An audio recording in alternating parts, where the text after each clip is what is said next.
Hello everybody, this is Digraj Singh Rajput. Welcome to social school. इस video में हम क्या पढ़ने वाले हैं? इस वीडियो में हम पढ़ेंगे वाटर पोल्यूशन के बारे में। पिछले वीडियो में हम लोगों ने चैप्टर की एक ब्रॉड थीम समझी कि चैप्टर किस बारे में है, हम कौन कौन से टॉपिक्स इस चैप्टर में पढ़ने वाले हैं। अब यहां पे हम पहला पोल्यूशन उठाते हैं जो है वाटर पोल्यूशन। वाटर पोल्यूशन से क्या समझ में आता है? बहुत सिंपल लेमन डेफिनेशन में अगर आपसे पूछता हूं तो सिंपल सी चीज है कि वह पोल्यूशन जिससे हमारा वाटर बॉडी जो है वो खराब हो रही है। क्यों खराब होती है, क्या कंसिक्वेंसेस होते हैं, ये जितने भी सवाल है आपके मन में, सारी चीजें आपको इस वीडियो में क्लियर हो जाएगी। तो here in this chapter geographical perspective on selected issues and problems, जो पहला इशू, पहला प्रॉब्लम उठा रहे हैं, जो पहला एनवायरमेंटल पोल्यूशन उठा रहे हैं हम, वो है वाटर पोल्यूशन। वाटर पोल्यूशन को इत्मीनान से समझते हैं। टेलीग्राम चैनल की लिंक आपको डिस्क्रिप्शन में दी हुई है, टेलीग्राम चैनल जरूर से ज्वाइन कर लीजिएगा, जहां आपको अपडेट्स मिलते रहेंगे कब कौन सा सेशन आने वाला है। साथ ही साथ अनअकैडमी ऐप जरूर से डाउनलोड करना, जहां पर आपको ये चैप्टर के नोट्स मिल जाएंगे, पीडीएफ आप डाउनलोड कर सकते हैं। स्पेशल क्लासेस होते हैं, क्विज होते हैं, पोल्स होते हैं, मल्टीपल फीचर्स हैं। इन सभी फीचर्स को आप एक्सप्लोर कर सकते हैं using the code DIGRAJ Digraj. Fine, देखिए क्या है वाटर पोल्यूशन। आपको सिंपल सी चीज समझना होगा। Indiscriminate use of water by increasing population and industrial expansion has led a degradation of the quality of water considerably। अब जब क्या हुआ, जब आपने देखा ये पॉपुलेशन बॉम्ब की तरह फूटा है, इतनी पॉपुलेशन बढ़ गई है, सभी को पानी चाहिए, ठीक है, जल ही जीवन है, लेकिन अब समझ नहीं पा रहे हम कि जल ही जीवन है। क्लियर हुआ? उसी के साथ साथ इंडस्ट्रीज एक्सपैंड होते चलेगी, इंडस्ट्रीज के ऑपरेशन में भी पानी लगता है, तो वो इंडस्ट्रीज क्या कर रही है, फ्रेश वाटर सोर्सेज जो उन्हें पल्यूट कर रही है, उन्हें खराब कर रही है। तो इस तरह से क्या हो रहा है, ये indiscriminate use of water by increasing population and industrial expansion, इसके कंसिक्वेंसेस ये देखने को मिलते हैं कि क्वालिटी ऑफ वाटर जो है कंसिडरेबली गिरी है, खराब हुई है। ठीक है, surface water available from rivers, canals, lakes etcetera is never pure. जो सरफेस वाटर होता है वो कभी भी उतना प्योर नहीं होता, उतना साफ नहीं होता, उतना शुद्ध नहीं होता है। क्यों? क्योंकि हर मतलब जो भी आपको पानी देखने को मिल रहा है, नदी में पानी, झरने में पानी, हर पानी में थोड़े थोड़े पार्टिकल्स होते हैं। ठीक है, तो it contains small quantities of suspended particles, organic, inorganic substance, and we are okay with that. क्या हो रहा है ना कि जैसे आप क्या कर रहे हो, आप पानी पी रहे हो, पानी के साथ में आपने क्या कर लिया, 2 बैक्टीरिया पी लिए, तो आपका इम्यून सिस्टम मजबूत ही होना है, खराब नहीं होना है वहां पे कुछ। तो उस तरह से क्या है, उस तरह से आप देखोगे तो वो ठीक है, मतलब थोड़ा सा अगर उसमें सस्पेंडेड पार्टिकल्स है तो चलेगा। लेकिन समस्या तब होती है जब क्या होता है, ये जो कंसंट्रेशन है ऑर्गेनिक, इनऑर्गेनिक सब्सटेंसेस का, सस्पेंडेड पार्टिकल्स का, ठीक है, ये बढ़ने लगता है। When concentration of these substances increases, the water becomes polluted and hence become unfit for use। ठीक है, और उसी के चलते क्या होता है, वो हमारे ह्यूमन यूज के लिए अनफिट हो जाता है, मतलब हम उसको इस्तेमाल नहीं कर सकते, हम करेंगे इस्तेमाल तो बीमार पड़ जाएंगे, तब समस्या आती है, तब वाटर पोल्यूशन वाली सिचुएशन डेवलप होती है। समझ में आए ना कड़ी क्या चल रही है? तो in such a situation the self purifying capacity of water is unable to purify the water. और इनफैक्ट क्या होता है कि वाटर के अंदर एक रीजनरेशन कैपेबिलिटी रहती है कि वो अपने आप को सेल्फ प्यूरिफाई करता रहता है। वाटर बॉडीज है, जैसे मछलियां हैं, मछलियां पानी के अंदर से पॉल्यूटेंट्स को खाती रहती है, वो सारी चीजें चलती रहती है। लेकिन जब हम क्या करते हैं, नेचर का अपना साइकिल है, प्रकृति अपनी गति से चलती रहती है, हम जब सो कॉल्ड समझदार इंसान क्या करते हैं, इंटरवीन करने लगते हैं ना उस साइकिल में, तब प्रॉब्लम्स क्रिएट होती है। और जब हम क्या करते हैं, पोल्यूशन बढ़ा देते हैं, जब हम क्या कर सकते हैं, जब हम क्या करते हैं, एक तरह से वेस्ट डंप करना स्टार्ट कर देते हैं, तो वाटर जो है अपनी रीजनरेशन कैपेबिलिटी से ज्यादा पोल्यूट होने लगता है, और उसके चलते फिर क्या है, डिग्रेडेशन होता है। ठीक है, ये आप जो देख रहे हो ना, तो यहाँ पे कहीं पे ऐसा नहीं है कि क्या बोलते हैं, बर्फ वगैरह होगी कुछ और वहां पे लोग क्या कर रहे हैं, अपनी बोट चला रहे हैं। ये बेसिकली क्या है, ये यमुना नदी है। ठीक है, वो यमुना नदी जिसका हमारे कल्चर में कितना बड़ा सिग्निफिकेंस है, जहां कृष्ण जी खेले। ठीक है, तो उस यमुना नदी के का एक मतलब आपको सीन दिया गया है। यहाँ पे क्या है, rowing through the pervasive layer of foam, ठीक है, on the heavily polluted Yamuna on the outskirts of New Delhi. New Delhi के पास में यमुना नदी जो है, तो जो पूरा का पूरा क्या है, दिल्ली का कचरा जैसा आपको देखने को मिलेगा यमुना नदी में, तो ये वहां का सीन है कि इतना फोम डेवलप हो गया, पानी में इतना पॉल्यूटेंट है, इतने केमिकल्स हैं। ठीक है, ये उस चीज को दर्शाया जा रहा है। समझ में आया? आगे बढ़ते हैं। तो अगर जैसे देखें तो though water pollutants are also created from natural sources. Water pollution ऐसा नहीं कि हमेशा से ह्यूमन बीइंग ही कर रहे हैं पोल्यूट। नेचर में ह्यूमंस के आने से पहले से ही क्या हो रहा था, इरोजन प्रोसेस होती है, लैंडस्लाइड्स आते हैं, decay and decomposition of plants and animals आपको देखने को मिलता है। ठीक है, तो ये सारी चीजें भी पानी को पोल्यूट करते ही होंगे। अब एक गाय थी, एक भैंस थी, वो क्या होती है, मर जाती है, नदी में गिर जाती है, तो पोल्यूशन वहां भी हो रहा है। लेकिन मैंने क्या बताया कि रीजनरेशन कैपेबिलिटी होती है वाटर की। लेकिन जब पॉल्यूटेंट्स ह्यूमन एक्टिविटीज के थ्रू बढ़ते चले गए, ठीक है, तो वो एक रियल कॉज ऑफ कंसर्न बने। कैसे? Human beings pollute the water through industrial, agriculture and cultural activities. ध्यान रखना, how human beings are responsible for the pollution of water, तो industrial, agricultural and cultural activities. आपको water pollution due to human activity लिखने को आता है, अगर सवाल क्वेश्चन आता है इस तरह से एग्जाम में, तो ध्यान रखना क्या हो जाएगा कि ह्यूमन एक्टिविटीज कैसे रिस्पॉन्सिबल है, तो among these activities industry is the most significant contributor. Industry से पोल्यूशन होता है, industry is the most significant contributor. आप एक ये पॉइंट लिख सकते हो कि इंडस्ट्रीज एक मोस्ट सिग्निफिकेंट कंट्रीब्यूटर हो जाती है पोल्यूशन के लिए, ठीक है। तो इंडस्ट्रीज क्या करती है इस तरह से, जैसे आप देखेंगे तो इंडस्ट्रीज कैसे पोल्यूट करती है, वही पार्ट को अगर हम समझे तो वाटर पोल्यूशन थ्रू इंडस्ट्रीज। ध्यान रहेगा ना चीजें, वाटर पोल्यूशन क्या है आपने बेसिकली वो देखा, वाटर पोल्यूशन के कारण क्या है, तो नेचुरल फैक्टर्स भी हैं, इरोजन हो गया, लैंडस्लाइड हो गया, डीके, डिकम्पोजिशन, ये सारी चीजें।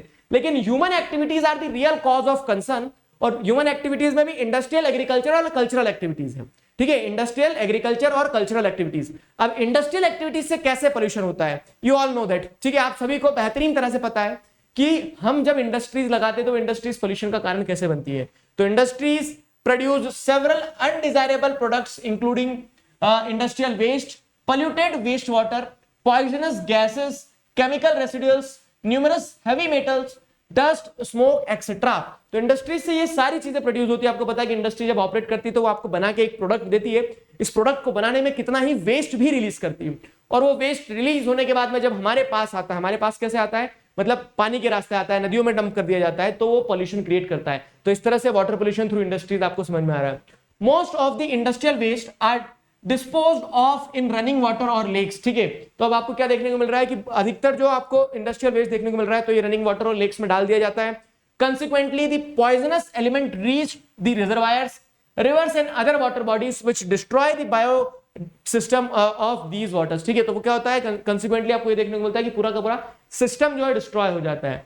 Major water polluting industries are leather, pulp and paper, textile and chemical. तो अगर मेजर वाटर पोल्यूटिंग इंडस्ट्रीज की बात की जाए तो ये इंडस्ट्रीज कौन कौन सी प्रोमिनेंट है, ध्यान रख लेना, ठीक है। कौन कौन सी होगी, लेदर, तो आप जैसे देखोगे कानपुर उत्तर प्रदेश में वो जो बेल्ट है पूरा लेदर इंडस्ट्रीज में, पूरी गंगा नदी को क्या करके रखा है, पोल्यूट करके रखा है, ठीक है। तो लेदर हो गया। पल्प, पेपर, टेक्सटाइल, केमिकल्स, ठीक है। तो पल्प इंडस्ट्री क्या होती है, जो पेपर बनता है वो, ठीक है, पल्प एंड पेपर, लकड़ी का बुरादा वाली, ठीक है। टेक्सटाइल इंडस्ट्रीज कपड़े, तो उसमें डाई कलरिंग वगैरह की जाती है, केमिकल कलर्स वगैरह निकल आते हैं। केमिकल इंडस्ट्रीज अपने आप में केमिकल रिलीज कर देती है, ठीक है। तो ये सारे इंडस्ट्रीज जो है, ये इंडस्ट्रीज इस तरह से वाटर पोल्यूशन के लिए रिस्पॉन्सिबल है, ये पॉइंट आपने देखा। आगे बढ़े, water pollution due to agriculture. Agriculture के हिसाब से अगर वाटर पोल्यूशन की बात की जाए तो various types of chemical used in modern agriculture such as inorganic fertilizers, pesticides and herbicides, ठीक है, are also pollution generating components. अब आप खेती कर रहे हैं, आप बोलेंगे सर वो तो नेचुरल एक्टिविटी है, लेकिन उसमें जब क्या हो रहा है, केमिकल फर्टिलाइजर्स वगैरह डाले जा रहे हैं, पेस्टिसाइड्स वगैरह डाले जा रहे हैं, हर्बिसाइड्स वगैरह डाले जा रहे हैं, तो वो क्या कर रहे हैं, वो केमिकल कंपोनेंट है ना, वो नेचर में मिक्स नहीं होगा। उल्टा क्या होता है कि खेती में जब आप इरिगेशन देते हैं, वही केमिकल फर्टिलाइजर्स क्या करते हैं, पानी के साथ बह के वाटर सोर्सेज में चले जाते हैं, ग्राउंड वाटर टेबल को पोल्यूट कर देते हैं। तो ये वाला फैक्टर, ये वाला पॉइंट भी आपको ध्यान रखना होगा। तो इस तरह से क्या हो रहा है, वाटर पोल्यूशन एग्रीकल्चर के कारण हो रहा है, ठीक है। These chemicals are wash down to rivers, lakes and tanks. These chemicals also infiltrate the soil to reach the ground water, ठीक है। और यही केमिकल क्या करते हैं, इनफिल्ट्रेट कर जाते हैं कहां तक, these chemicals are washed down to rivers, lakes and tanks. These chemicals also infiltrate the soil to reach the ground water. Ground water तक पहुंच के वो क्या करते हैं, वहां पे पूरी तरह से एक तरह से क्या कर देते हैं, उसको वाटर टेबल को खराब कर देते हैं, ठीक है। Fertilizer induced and increase in the nitric content of surface water, ठीक है। तो सरफेस वाटर जो रहता है उसके अंदर फर्टिलाइजर्स में आपको पता है क्या होता है, पोटास होता है, ठीक है, मतलब पोटेशियम होता है, नाइट्रेट होता है। तो ये सारा क्या कर देता है, जो सरफेस वाटर है उसके अंदर अपनी क्वांटिटी बढ़ जाती है, नाइट्रेट वगैरह इन सारी चीजों की, तो उससे भी surface water unfit for human consumption हो जाता है। क्लियर हुआ? तो इस तरह से आपने एग्रीकल्चर का भी देख लिया। तो ध्यान रखना है आपको कि ह्यूमन एक्टिविटीज, इंडस्ट्रियल, एग्रीकल्चरल और साथ ही साथ कल्चरल। तो cultural activities such as pilgrimage, religious fairs, tourism etcetera also cause pollution. अब क्या होता है, no doubt we are associated with the culture, लेकिन हमें यह भी समझना होगा कि हमारी प्रकृति ही हमारा सबसे बड़ा कल्चर है, ठीक है, उसे भी बचाना चाहिए। तो वो कल्चरल एक्टिविटीज में जैसे एट टाइम्स देखोगे आप क्या होता है, टूरिस्ट हो गए या फिर कह सकते हैं दूसरी कल्चरल एक्टिविटीज जैसे पिलग्रिमेज, रिलीजियस फेयर्स वगैरह, ये सारी चीजों की, इससे भी पोल्यूशन होता है, ठीक है। तो in India almost all surface water sources are contaminated and unfit for human consumption. तो जितने भी सरफेस वाटर सोर्सेज हैं, मतलब जो भी नदी, तालाब वगैरह, सब अनफिट है, ठीक है। मतलब अगर आप स्टैंडर्ड जो WHO के स्टैंडर्ड है उस हिसाब से अगर जाओगे तो आपको सारे ही वाटर सरफेस वाटर जो है वो अनफिट फॉर ह्यूमन कंजम्पशन देखने को मिलेंगे। ठीक है, टॉपिक्स बहुत सिमिलर है, मतलब आप इस 6th-7th क्लास से पढ़ते आ रहे हो, वही टॉपिक पोल्यूशन वगैरह घुमा के फिर आ गए आपके पास। ठीक है, तो अगर इस पे क्वेश्चन आते भी तो in most of the cases आप अपने मन से बिना कुछ पढ़े हुए लिख सकते हो, लेकिन आपको एक रेफरेंस फिर भी लेना चाहिए, पढ़ते चलना चाहिए। ठीक है, अब अगर बात करें कि वाटर पोल्यूशन तो हो गया, लेकिन इसके कंसिक्वेंसेस क्या है, मतलब इसके दुष्प्रभाव क्या है हमारे ऊपर। तो अगर कंसिक्वेंसेस की बात करें तो water pollution is a source of various water borne diseases. सबसे पहली चीज देखो, हमारी बॉडी जो है it is majority of it is made up of water. ठीक है, शरीर जो है पानी से बना हुआ, अगर वही पानी हम क्या कह सकते हैं, प्योर वाटर नहीं पी रहे, अगर वही पानी फिट फॉर कंजम्पशन नहीं है तो वो क्या करेगा, वो आपकी शरीर को खराब कर ही देगा। तो इस तरह से अधिकतर बीमारियों का कारण क्या होता है, पानी ही होता है। तो water pollution is the source of various water borne diseases. ध्यान रहेगा, the diseases commonly caused due to contaminated water are diarrhoea, intestine worms, hepatitis etcetera. ठीक है, तो ये सारी बीमारियां आपको देखने को मिलेगी। तो diseases commonly caused due to contaminated water are diarrhoea, intestinal worms, hepatitis. ठीक है, तो ये कुछ कॉमन बीमारियां हैं, जैसे उसके जॉइंटिस वगैरह, ये सारी बीमारियां भी लिख सकते हो। The World Health Organization shows that about 1/4 of communicable diseases in India are waterborne। ठीक है, वर्ल्ड हेल्थ ऑर्गेनाइजेशन इस चीज को रिकॉग्नाइज करता है, WHO बताता है कि जो कम्युनिकेबल डिसीजेज हैं, ठीक है, इंडिया में जितने भी कम्युनिकेबल डिसीजेज फैल रही है उसकी 1/4 डिसीजेज जो है वो वाटरबॉर्न है, वो पानी, खराब दूषित पानी से निकल के आती है। ठीक है, though river pollution is common to all rivers, yet pollution of Ganga flowing through one of the most populous region of India has caused great concern among all। ठीक है, ये पॉइंट भी ध्यान रखना क्या है कि though river pollution is common to all rivers. River pollution आपको हर जगह देखने को मिल जाएगा, लेकिन जहां पे आप क्या देख रहे हैं, जो गंगा रिवर है, किसी ने बहुत सही वो गाना लिखा है क्या कि राम तेरी गंगा हो गई मेली, पापियों के पाप धोते धोते। तो वो वाली बात बिल्कुल सही है क्या कि गंगा रिवर जिसे कैसे कंसिडर किया जाता था, ऐसे कंसिडर किया जाता था क्या, आज भी कंसिडर किया जाता है कि गंगा रिवर में डुबकी लगा लेने से आपके सारे पाप धुल जाएंगे, लेकिन लोगों ने पाप ऐसे धोए कि रिवर को पोल्यूट कर दिया। ठीक है, तो though river pollution is common to all rivers, yet pollution of Ganga flowing through one of the most populous region of India has caused great concerns among all. क्यों, उसके पीछे का कारण समझो। कहां से गंगा रिवर बहते हुए जाती है आपको पता है? जैसे अगर आप जैसे देखोगे इंडिया का मैप, इंडिया के मैप में ये वाला जो रीजन है यहाँ, ठीक है, भागीरथी और कह सकते हैं अलकनंदा मिलती है देवप्रयाग में, वहां से वो बहते हुए जाती है इलाहाबाद, ये पूरा उत्तर प्रदेश, बिहार, वेस्ट बंगाल ऐसे निकलती है। तो ये वाला जो पूरा रीजन है ना, उत्तर प्रदेश, बिहार, वेस्ट बंगाल, ये most populous region in the world है। इन दी वर्ल्ड बात बता रहा हूँ, इंडिया छोड़ो। ठीक है, यहाँ पे पॉपुलेशन डेंसिटी बहुत ज्यादा है, तो इस पूरे रीजन में अब क्या होता है, बहुत ज्यादा पॉपुलेशन है, तो ये बहुत ज्यादा पॉपुलेशन क्या करती है, अपने सारे पाप इस नदी में ही धो देती है। ठीक है, और उसके चलते आप क्या देखते हो कि गंगा रिवर का पॉल्यूशन होना, क्योंकि लाइफलाइन मतलब जैसे लाइफलाइंस ऑफ नेशनल इकोनॉमी को अगर आप समझोगे तो national waterway number 1 Ganga river पे है। ठीक है, गंगा रिवर में वॉल्यूम जो है, वॉल्यूम ऑफ वाटर जो है वो बहुत ज्यादा है। ठीक है, पेरिनियल रिवर है, तो इस कारण से क्या होता है, उससे बहुत सारी एक्सपेक्टेशंस रहती है, लेकिन अगर उसे पोल्यूट कर दोगे, ठीक है, तो you will miss out a lot. ठीक है, तो वो एक प्रॉब्लम रहती है। तो though river pollution is common to all rivers, yet pollution of Ganga river flowing through one of the most populous region of India has caused great concerns among all। समझ में आया? और इसीलिए गंगा रिवर के रिजेनरेशन के लिए, मतलब कि फिर से उसके वो रिवाइटलाइज किया जा सके, ठीक, to improve the condition of river, national mission for clean Ganga was initiated. National mission for clean Ganga, ये मिशन को इनिशिएट किया गया था। ये मिशन को इनिशिएट किया गया था, जैसे आपने सुना होगा ना, नमामि गंगे। ठीक है, तो नमामि गंगे प्रोग्राम जो है वो क्या है बेसिकली, उसका ऑब्जेक्टिव क्या था? अगर एक शॉर्ट क्वेश्चन आपका ऐसा आ जाता है क्या, तो आपको ध्यान रखना होगा कि नमामि गंगे प्रोग्राम, ठीक है, Namami Gange program has been initiated for the conservation, for the regeneration of river Ganga. तो Ganga as a river has national importance, but the river requires cleaning by effectively controlling the pollution for its water. ठीक है, बहुत important है, national importance है इस नदी की, तो इसे इफेक्टिवली आपको पॉल्यूशन को चेक करना पड़ेगा, क्लीनिंग पे ध्यान देना पड़ेगा। तो the union government has launched the Namami Gange program with the following objectives. क्या ऑब्जेक्टिव है नमामि गंगे प्रोग्राम के, ये क्वेश्चन बन सकता है। तो developing sewage treatment system in towns, ताकि वो सीवेज ट्रीटमेंट सिस्टम को ऐसे डेवलप करे कि नदी में पानी ना डंप करे लोग। ठीक है, मॉनिटरिंग ऑफ इंडस्ट्रियल एफिलेंट्स, इंडस्ट्रियल एफिलेंट्स को मॉनिटर किया जाए कि वो इंडस्ट्री जो है हार्मफुल एलिमेंट्स डंप ना करें।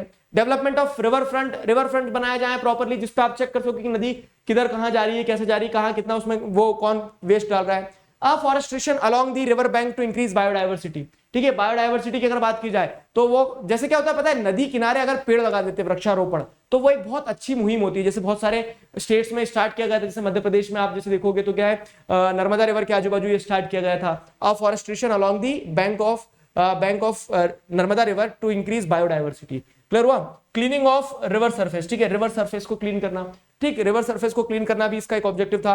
डेवलपमेंट ऑफ गंगा ग्राम्स, गंगा ग्राम मतलब क्या है कि जिन जिन गांवों से, जिन जिन शहर से रिवर गंगा बहते हुए जा रही है तो वहां पे गंगा ग्राम बनाया जाए। तो डेवलपमेंट ऑफ गंगा ग्राम्स in Uttarakhand, Uttar Pradesh, Bihar, Jharkhand and West Bengal. तो ये सारा डेवलपमेंट होना चाहिए।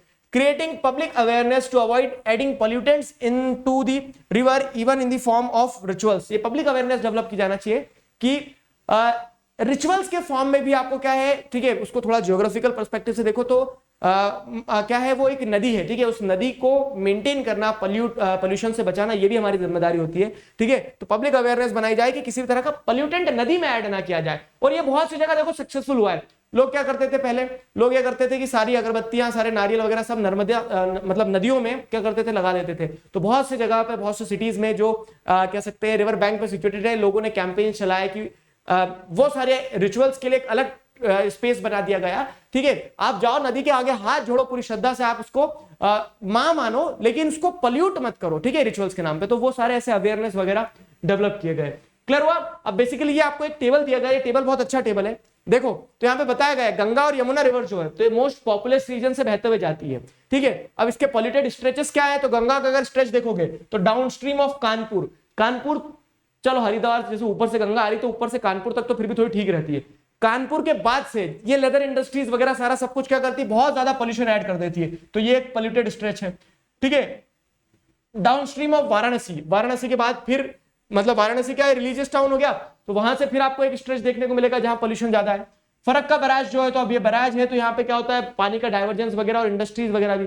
तो ये कुछ स्ट्रेचेस गंगा रिवर के हैं जो पोल्यूटेड हैं, ठीक है। अब पोल्यूशन क्या है, पोल्यूशन वही है जैसे industrial pollution from industries like Kanpur हो गया, domestic waste from urban centre. कितने ही उत्तर प्रदेश के कितने सारे शहर जो है वो कहां पे है, गंगा रिवर के बैंक पर सिचुएटेड है, तो वो पोल्यूट कर रहे हैं। Dumping of carcasses in the river, carcasses in the river मतलब क्या है कि जैसे बहुत सी बार क्या होता है, शव को नदी में डाल दिया जाता है, जैसे आपने कोविड के टाइम पीरियड में देखा तो वो कार्केसेस को आप क्या कर रहे हैं, कार्केसेस मतलब जैसे क्या शव हो गया वो, तो वो इंसान के, जानवर के, उनको जब आप नदी में डंप कर देते हो तो वो पल्यूट करते हैं, ठीक है, वो बीमारियां फैलाते हैं। तो इस तरह से क्या है, ये नेचर ऑफ पोल्यूशन ये है। अब मेन पोल्यूटेंट्स कौन कौन सी सिटीज है, ठीक है, मुख्य कल्प्रिट्स कौन है, तो Kanpur, Allahabad, Varanasi, Patna, Kolkata releases domestic waste into the river, ठीक है। और ये सारे जो शहर हैं ये डोमेस्टिक वेस्ट जो नदी के अंदर डाल देते हैं अपने।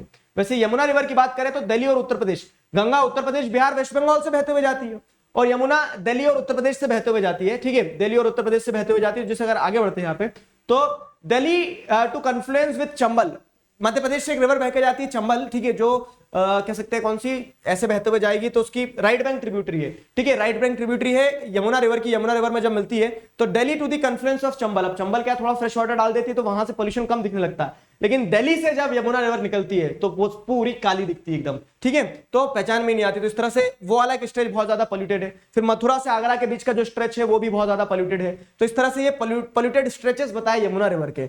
नेचर क्या है, नेचर ये extraction of water bye Haryana and Uttar Pradesh for irrigation, पानी बचा नहीं है, ठीक है, नदी का पानी पूरा उठा लिया और घर का जो कचरे वाला पानी है नदी में डाल दिया और लोग बोल रहे हैं नदी है, ठीक है, तो ये कारण बन जाता है, ठीक। फिर क्या है, agricultural run of resulting in high levels of micro pollutants in the Yamuna, ठीक है। एग्रीकल्चरल रन ऑफ मतलब क्या है कि अब ये हरियाणा, पंजाब, यहां से जैसे अगर आप देखोगे ना तो हरियाणा उत्तर प्रदेश, सॉरी, ठीक है, हरियाणा उत्तर प्रदेश वाले रीजन से जैसे देखोगे तो एग्रीकल्चरल रन ऑफ आता है, जो खेतों का पानी बह के आता है जिसमें केमिकल्स है, फर्टिलाइजर्स है, वो क्या कर रहा है, माइक्रो पॉल्यूटेंट्स ऐड कर दे रहा है यमुना रिवर में।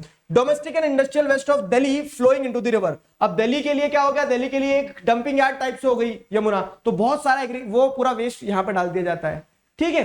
तो ये मेन पोल्यूटर्स क्या है, Delhi dumping its domestic waste. Delhi, Yamuna के पोल्यूशन का सबसे बड़ा क्रेडिट किसी को दिया जाता है, ठीक है, मतलब नेगेटिव सेंस में क्रेडिट, तो वो किसको दिया जाता है, दिल्ली को दिया जाता है, ठीक है। तो this was the story about water pollution. Next video में हम क्या करेंगे, इसी तरह से हम एयर पोल्यूशन, नॉइज पोल्यूशन को भी पढ़ते चलेंगे। I hope you people enjoyed it, आपको सारी चीजें समझ में आई है। अभी के लिए साइन ऑफ करते हैं, till then stay connected, keep learning, signing off with this, together we can, we will, thank you very much.